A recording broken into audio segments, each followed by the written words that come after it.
Just got new hearing aids but not hearing clearly, or feel like giving up already? You're not alone.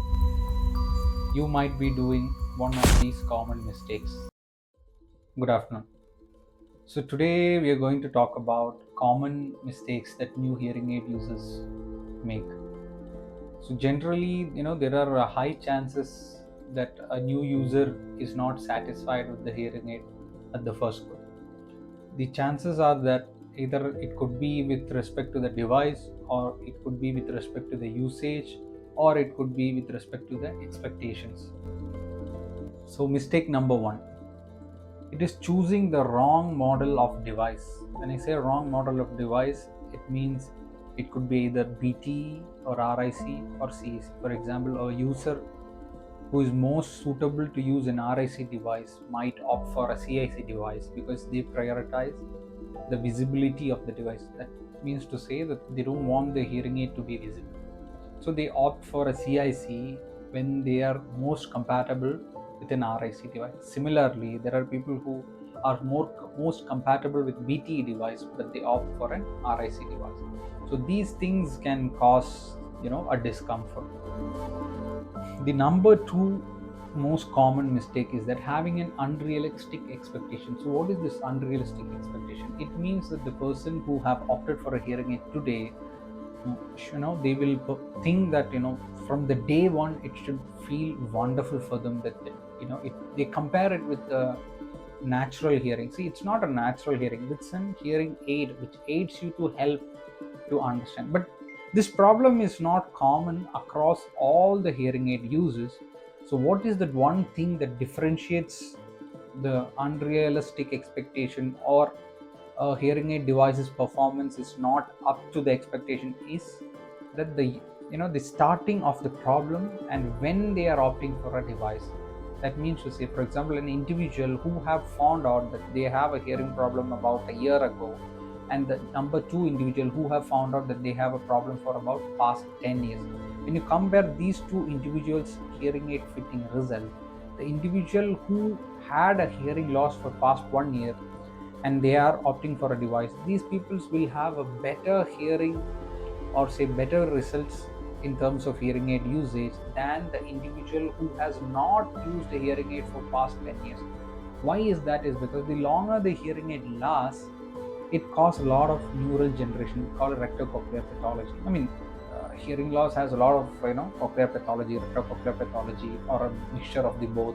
There are a lot of things, but the longer the hearing loss lasts, it will lead to a lot of neural degeneration, which in turn results in poor results of a hearing aid usage. And now the third most common mistake is that skipping fine tuning or follow-ups. So what does that mean? So basically, when a person go for a new hearing aid, they have to go back to their audiologist in some time. So why is that? Is because, see, when you opt for a hearing aid today, what most likely to happen is that, see, your audiogram is plotted in the system, and there are certain formulas, like which are standardized formulas which they use to make a first fit. So first fit is generally, for example, if I have a problem or some other person has a problem and the third person has a problem, so if three of us has a similar pattern of audiogram, the first fit is going to be somewhat the same.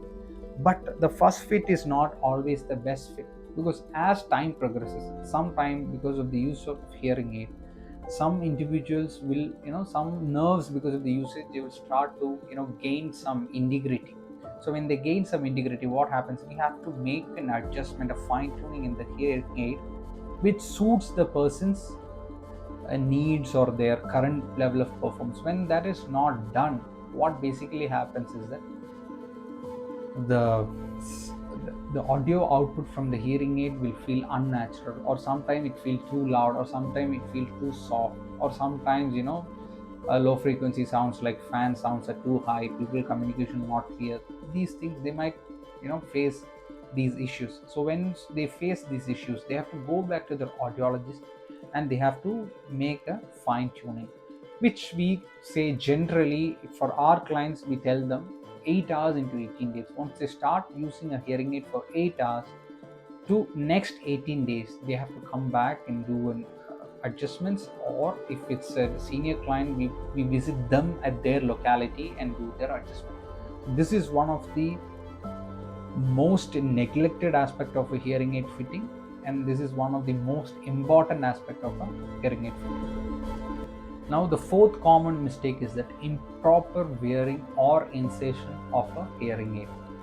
So what does that mean is that, for example, particularly in case of a BTE hearing aid and an RIC hearing aid, the right and left, that is also those individuals who use bilateral hearing aid. So the right is marked with a red color and left is marked with a blue color, which indicates red indicates right and blue indicates left here. So now when we interchange the hearing aids, actually it's going to create an improper or inadequate sound exposure, which can lead to discomfort. That is number one way of improper insertion of hearing aid. And next aspect of the improper wearing of hearing aid is that individuals may not be able to properly place it on the ear. It's not like using a earbud where it's the same way for everybody. It's not the same.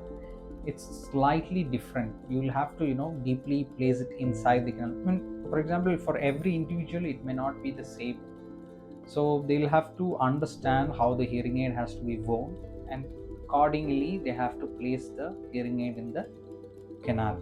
So for each individual the placement is different. So for some clients it could be very easy as to place a earphone. For some times they might need a little bit of adjustment of the ear canal or the pinna.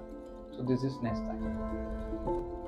So now the next is that number 5 and number 6. These are somewhat interrelated. So what are these is that, see, number 5 is that not using the hearing aid in a noisy environment, and the sixth one is that not reporting of any discomfort or feedback. So what is feedback is, it is basically when you don't properly place the hearing aid, it sort of produces a squealing sound, like beep sort of a sound, which is also connected to the fourth mistake, where an improper insertion. So this is most commonly seen in individuals who have a moderately severe to profound level of loss, where the squealing sort of very strongly occurs. So now coming back to the fifth mistake, that is not using in a noisy environment. So generally what people report is that I just don't use it when I go for a function or when I'm traveling. It's because it's too noisy, or when I'm traveling on the scooter, it's sort of producing a windy sound and all that.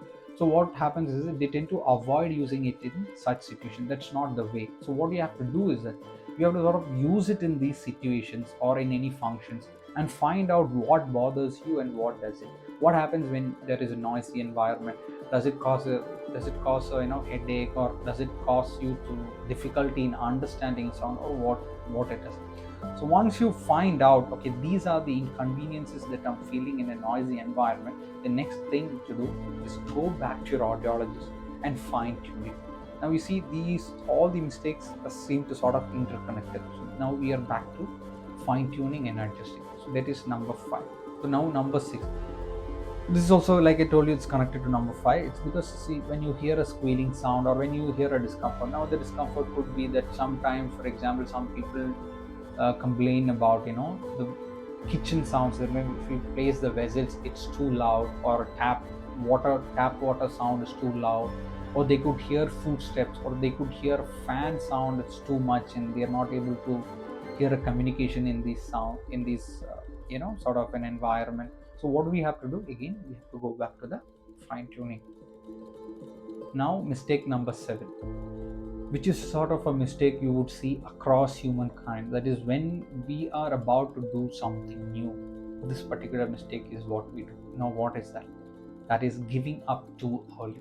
So now what happens is, once you start using a hearing aid today, it may not be very comfortable. It may not be the same for everybody, but like I told you, those individuals who have a milder problem and who have come forth to address it the earliest, they might have the best results or best comfort, or best on everything. They would have a lot of freedom of degree to choose which model of hearing aid to use.